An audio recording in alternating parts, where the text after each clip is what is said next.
let's do it. This is for people who've been waiting to a blank screen. This is the Baron Von Video semi-live cast. As long as I press the right buttons, then we're golden. So Awesome. This is the cast of the web series L'MaM Gang. And I just wanted to play this little trailer to introduce everybody. Here we go.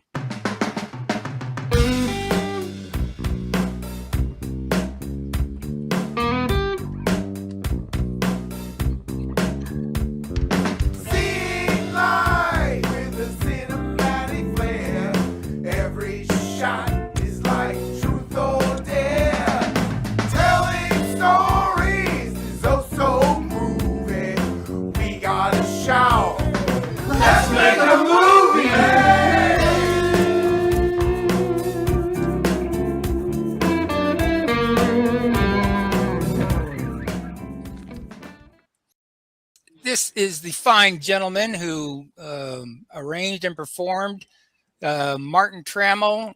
He does rock and blues kind of music normally, but he took this thing and he just made it extra funky. I just gave him my 4 lines and he delivered a really fun little tune. So I want to give him a special shout out. So one of the things I wanted to ask you guys about before we get into maybe some of how it was on location and whatnot, I've been amazed. I've been into video for quite some time, but it's fairly new to kind of the filmmaking stuff. You know, did some more corporate type videos, and as I get into the more narrative videos, I'm just amazed at how much talent there is in the local areas.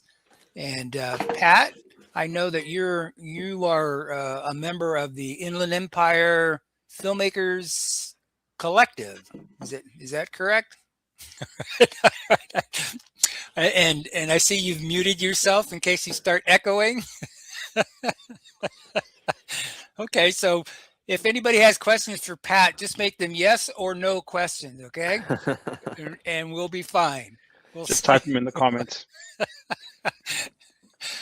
And there was another one called the Desert Empire Film Foundation, and I fairly recently found out about them. But I was just kind of wondering what you guys' experience is in some of these filmmaking groups, or Pierre, perhaps you in an acting group. Chris, I'm sure I don't know how tied into the filmmaking community you are. In Marinda, I guess you'd probably be more in the acting and the improv kind of space. Yeah, I'm in the improv spaces, I'm in the theater spaces, I'm a little bit in the film spaces, not as much as I'd like to be, but I've done some fun stuff locally with like the 48-hour film festival. That was with Chris. That was a great experience. Kind of similar to this one in terms of feeling really collaborative, and you feel like the pressure's on, but in a really positive, motivating way. So you feel energized, but not stressed out, if that makes sense. For me as an actor, at least. I didn't have to be behind the camera. Oh, okay. Yeah. Oh, that's interesting. So you found because there must be some degree of pressure when you do theatrical stuff, no? Oh, yeah, but the thing with theater is you get so much rehearsal, and that really takes a lot of the stress out of it. Like, there might be it kind of gets dispersed throughout the process and let out continuously as you go on. So by the time you're doing it with an audience, you've done it so many times. A live audience is stressful, but I guess it's just a different type of stress than having just a couple of takes to nail it that you do with like film and TV. Right. Huh. Yeah. So, and Chris, has that kind of been your experience as well? Yeah. I'm not really familiar with the film groups in the area, but when it comes to performing theatrically and also filming, I think it's actually a little flipped for me. because the process of, well, I'm usually behind the camera, so the process of doing theater and push, everything is pushing towards those performances, and you really can't change that date of a performance. You're stuck with that, so you have to be ready on those days when opening day comes. But when it comes to film, at least when you're behind the camera, you're the filmmaker, you can call in extra days. you can edit it for as long as you'd like. You can do reshoots. So that kind of feeling, it feels a little bit more comfortable with the comparison there, like with what Miranda was saying. Oh yeah, interesting. Yeah. I mean, Chris, you're similar to me in that you're writer, director, behind the camera, editor. You do a little bit of all of that, and the acting part, is that kind of natural to you, or is it just you just kind of plug yourself into another zone when you're acting? Oh wow, good question. I think I just sort of try to live the character, kind of method, a little Stanislavski-esque. So it's kind of fun to be on set and sort of pretend like you're the character the entire time. So that can help you, so that when cameras are rolling, there's not much switching that has to happen. I find that to be extra energy to go from myself to the character. So as a filmmaker who's also an actor, that switch takes a lot of energy. So I just like to stay in the character if I can. My experience in film is just limited to maybe a half dozen projects where I've been doing theater for 12 years, 15 years. Yeah, Pierre, you've been doing a lot of theater. Pierre really shines when it comes down to Shakespeare. That's what he really took to. Yeah, that's become my thing. I've kind of migrated from starting with the Disney musicals into more serious stuff, and then more recently, a Shakespeare has become my thing, and now I'm doing more straight plays. So I've done the musicals and I've done the straight plays as well. Film's interesting though. I think there's a different kind of a pressure, because in theater, there's no retakes. There's no shooting it from 5 angles. It's like that's the experience. And actors have this love-hate of being on stage.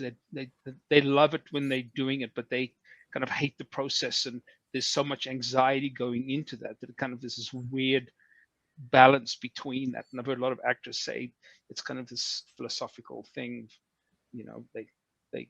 They hate it and love it equally as much. And it's this but it's incredibly rewarding to do something on stage in front of a live audience. A lot of directors actually like the process, because that's the only time they're working. Yeah, it's true. It's true. Yeah. Oh. yeah.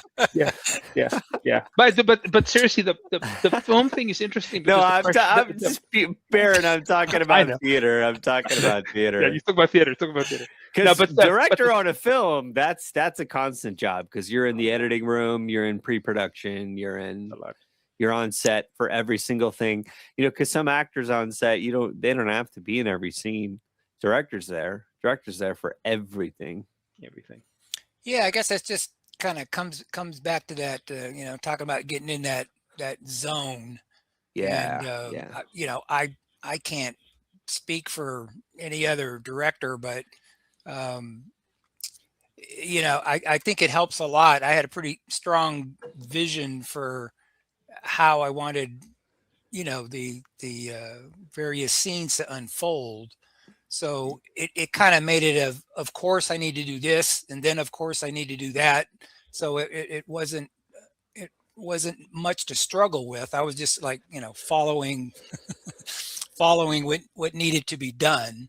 So but didn't you sort of lay out that map as well, though? The map of what needed to be done is something you worked on to lay out, because I know you had storyboards. So that would mean that you were the one who put in the work in order to make your work less work. Yeah. I guess it's kind of like I would equate it to, you guys prepping for theater, that Yeah. kind of thing. You're getting very prepped. So when you're actually on, then, you feel, I'm guessing you're pretty comfortable at that point with what you're going to then perform, right? So I guess for I a just have to director, tell it's you, the Baron, same kind of thing. you're working with you as a director, and in terms of being organized, is atypical. Working in theater, you can show up for rehearsal, a 4-hour rehearsal, and they use you for 5 minutes. It can be very organized like yours, but oftentimes, especially in community theater, it's not as well planned out. So that was one differentiating thing for me. Is I showed up, I knew the scenes we were working on, I knew the sequence they were being shot in, and stuff like that. Whereas in theater, we're like, okay, we're doing a run, and then we maybe only get through a couple of scenes, and then you're not even in the scene, and you just kind of go home at the end of the night. So it's a kind of a different experience, and it's not always the case. I work with some directors who are like, we don't need you these days, I need you to do these hours. That's fantastic, but very often it's happened. It's just What do you think that is? Is it just that the director kind of just needs to keep seeing things on the stage until they're comfortable with what they want, or? and I mean, when I've directed, I've been very, very respectful of people's time, and I only call them when I know I'm going to need them for a scene, and then we run that scene specifically. Or if you're doing a run through, then I'll need everybody. But if I don't need you for that night, I won't call you. And some directors, I need everyone here, and they only use 4 people the whole night. So, that happens. It just happens. But it was awesome working with you. Coming back to what we did, was knowing exactly. We shot it over a couple of weekends, and it was very, very tight in terms of the scheduling, getting everything done. So that was amazing, and it was really fun experience. I've done other movie projects also, which were not like that, where I have sat around for 8 hours and shot for 5 minutes of the day as well. So, so again, kudos to you for being the captain of the ship and keeping us aligned and knowing exactly the angles you wanted and the things you wanted to shoot. And that was really positive experience. So. Yeah, I think there's kind of a middle ground for low budget filmmakers. Yeah. You kind of have to get it done, so your priorities are different. Yeah. But hey, if there's any producers out there that want to hire me out for millions of dollars, I'll waste lots of time like everybody else does. We'll take a 6-figure payday. It's okay. Character of Kurt was luckily me. It was just me, just a sort of filmmaker nerd guy. That's awesome. With glasses and just sort of always trying to get a good shot, talking about angles. I don't know. It wasn't too much of a stretch for me. So it was good casting by you and Pierre. I guess Pierre had a big hand in casting. Pierre was the whole thing. And Miranda, had you met Pierre soon? I know you knew Chris through improv, right? Chris and I met through doing Evil Dead the musical, actually. Oh, and then, nice. And then Elf the musical. So through musicals, and then improv came later. 2 film musicals. I know, it's crazy.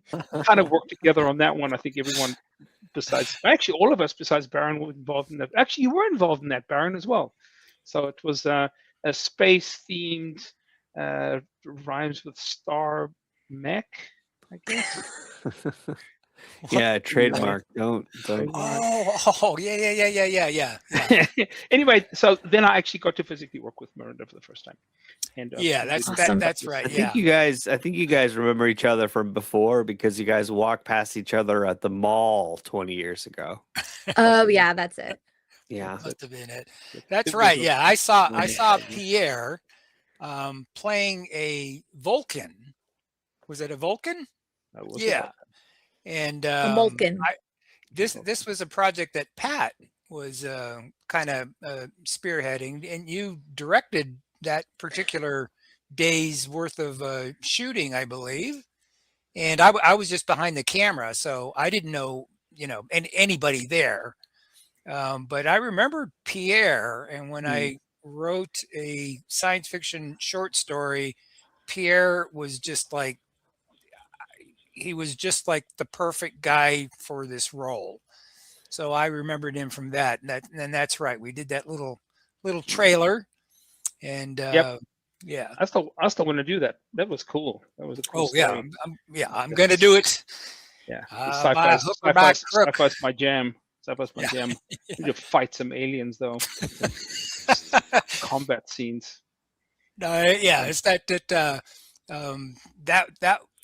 you pairing with that very short other actor, Aaron Neota, is just something that has just like I can't get it out of my head. I can see you guys in these scenes. Let's do it. Just like you Let's up do it. here and Aaron down here, walking down the halls of the space station. I mean, I can just see it, the whole thing. I love it. Let's do it. And has everybody here? I think some of you have gone to school. I'm completely self-taught as far as everything.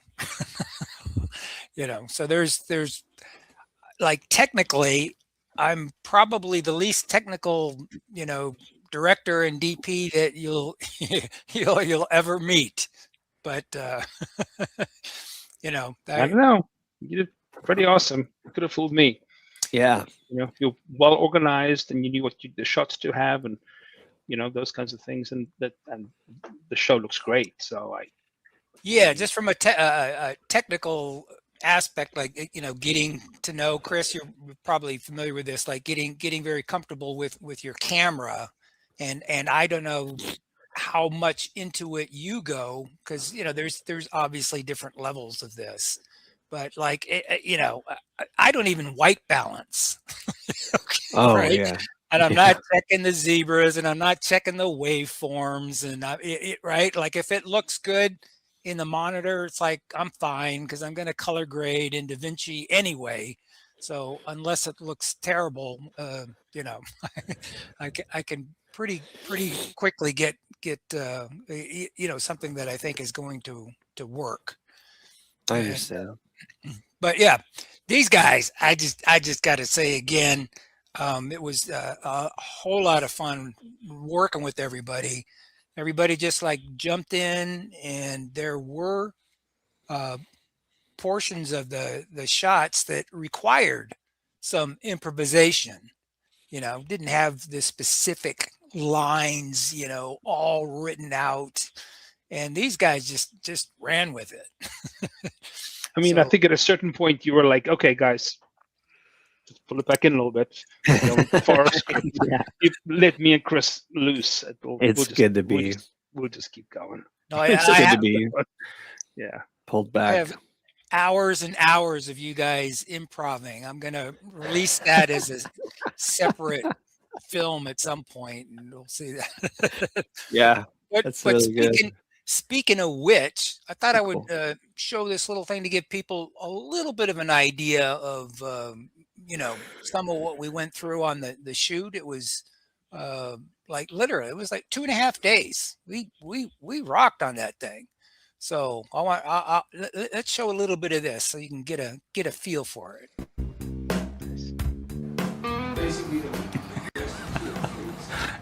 Here we are on set, doing a whole lot of nothing. We're acting for this. Oh, sorry about that. I'm getting the side table here. Chris. There we go. Wow. There we go. We're working today. I'm directing. Oh, I like that. Move you made there. Well, we're gonna be sitting here. Yeah, you hand getting it through the door. Yeah, let's go this way. No, strip it from the Because it whole might part. come off its little. Yeah, just pop it up. You guys got it? Yeah, What's up?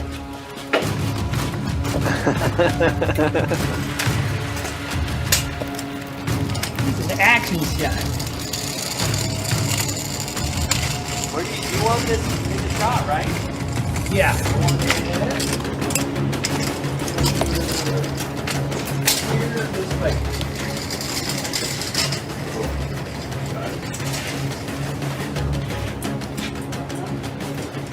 Yeah, I have one of these for when I do the room. And I'm just going to follow with you, Miranda, so don't worry about, like trying to...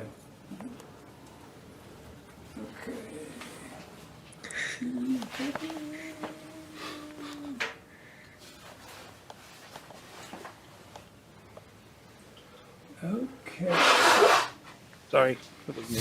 Okay, here we go. Hold for sound. We are rolling. On your mark, get set, action.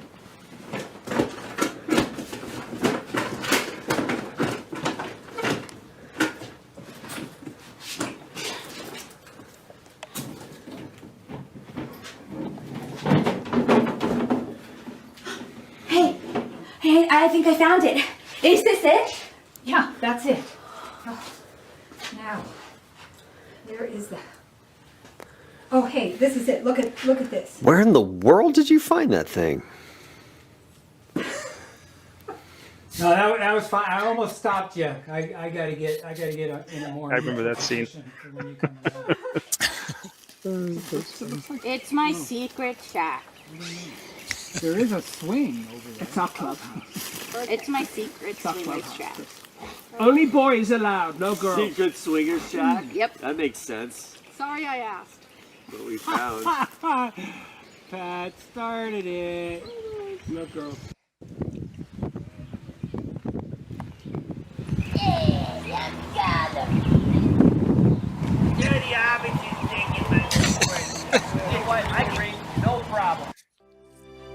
Did you get the cardinal scene? Oh, here we go. Yeah, I got to show this one again. Sorry, Pat. That's it.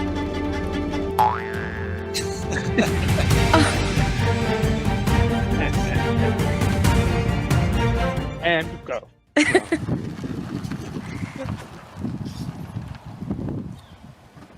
Here's Miguel. Shortest road trip ever. Yeah. Did you get that? I hope so. That was a keeper, dude. All right, say it again. Fun. You have two hands. I'm ambidextrous. You have two hands. Good for him. Don't hurt yourself. Coming out. No. Safety's your number one. I was saying, Hey, we're rolling. On your mark. Get set. Action. I always knew there was aliens, man. How did I you always know? freaking know. No, I just knew that Knew there they'd was. be there? No, but I don't know. I mean, if this is kind of proof of, I mean, it's just could be. What do you mean that hand is a sign of I, aliens? no, but it just looked so Yeah, weird. didn't It's you see definitely the not, hand? definitely not human. It was see an the alien. hand. It was Definitely an not alien human. hand for sure. No, is it? Oh,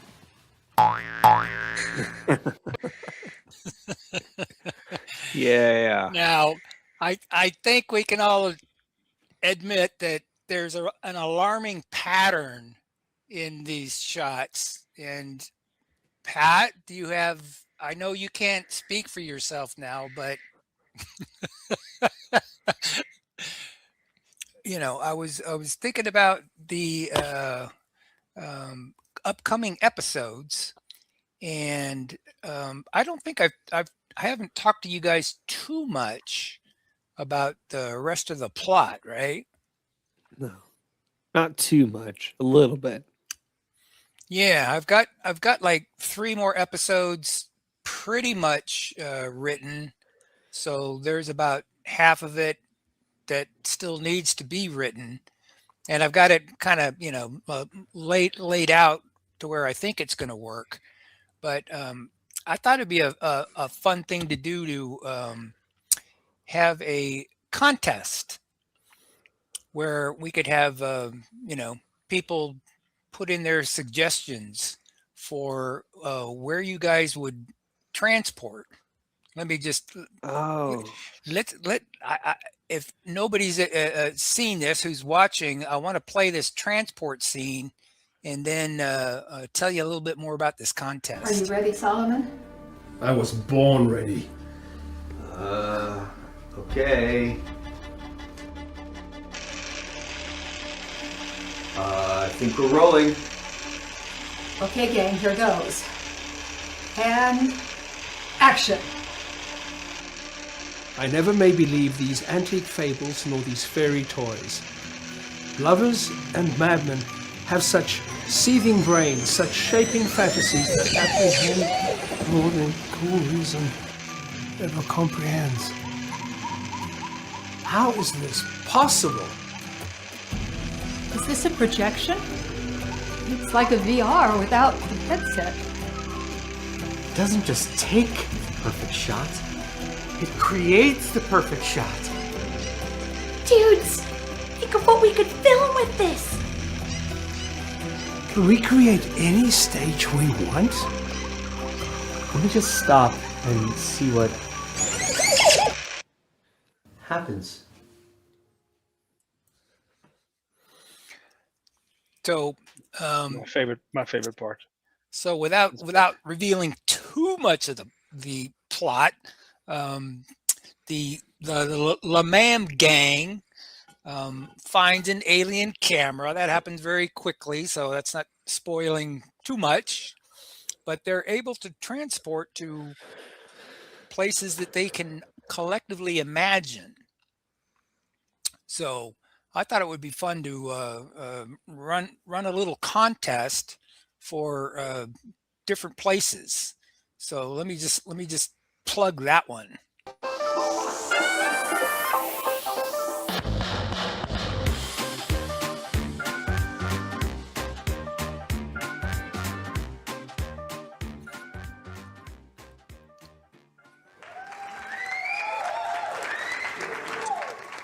Here. So I think I mentioned to you guys. Now this contest is it's up on the L'MaM Gang Facebook page, where people can just leave in the comments a place that they want the L'MaM Gang to go in one of the episodes. And I've kind of laid out. I've got one episode where they're going on an adventure and it's not nailed down. So I thought it'd be fun to get some other suggestions. And I told you guys this, and I'll tell anybody that that wants to participate in this little contest that one of the places I want to go is I want to do a riff on the Fantastic Voyage, where the gang will go inside somebody's body. I mean that I can think of some jokes right there, but that's basically the place I want people to go. But it could be from, any place, any time, any dimension, it could be in outer space. So just if anybody had thought of the idea of going inside the human body, that one's already covered. But anything else is fine. Outback Steakhouse. How about like medieval times, like something fun like that? Travel back in time, and kind of like a Ren Fair type of scenario. yeah. We could schedule the shoot for whenever the Renaissance Fair was around. We'd have all those free extras, right? Yeah, just How about- around and film stuff. How about a pencil factory? Oh yeah, maybe do a little riff on Eraserhead, maybe. Yeah, sure. I mean, we could be, could be anywhere. In this, A lot of people go inside the human body, but not a lot of people go inside bread. Can't argue with that. Hey, we'd be a first. Oh, that's right. Yeah, maybe we should be more original. Inside bread is pretty original. Yeah, that would be. Inside bread. I mean, up close and personal with the yeast. Good big tunnels and Me and the yeast. We'd grab eat a our bite way to through. eat our way through. Grab a bite from the wall, just chomp on that. Oh, I like that scene. Yeah, I just want to do this scene where, how about this? Yeah, you guys are inside the bread and yeah, these giant teeth come in and Oh, yeah. right? That's good. And you got to get out before you get swallowed. Or maybe that's the beginning. Oh yeah, that's what starts the fantastic That's how you get inside the bodies. You get eaten. Oh. What did you mean, Pat? You got something? You can do some smoke signals or something, or I'm talking about the Write Max. it, write it and hold up a sign. So either the director or the cameraman ideas for the Max Cam should hold more weight. Oh, Pat's talking about the rules for the Max Cam. Ah. Yeah. So because I Pat's see. the director, Pat's saying I she see should where have the the override. Yeah. Yeah. I speak echo Pat. I get it. Gotcha. Yeah. Pat's just looking for more lines. Yeah, we got it. We got it.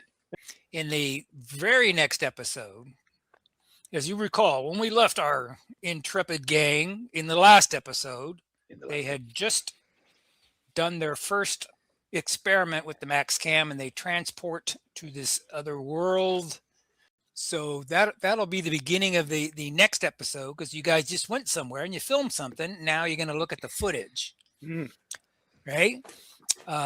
But also in the next episode is when we introduce your antagonist, and that's if I can stay on schedule with shooting this thing, that is going to be played by Pride Pierce, who I know some of you know. Does everybody know Pride, or is it just Pat? I do. I know Pride. Yeah. I met him. He shot one day. He was a cast of that Space Odyssey thing that we shot as well. So got to meet with him, and we chatted for a while we were, in the green room. It was great. Yeah, he's a filmmaker. He's an actor. He's great. I think the film he made is up for some kind of an award right now. So.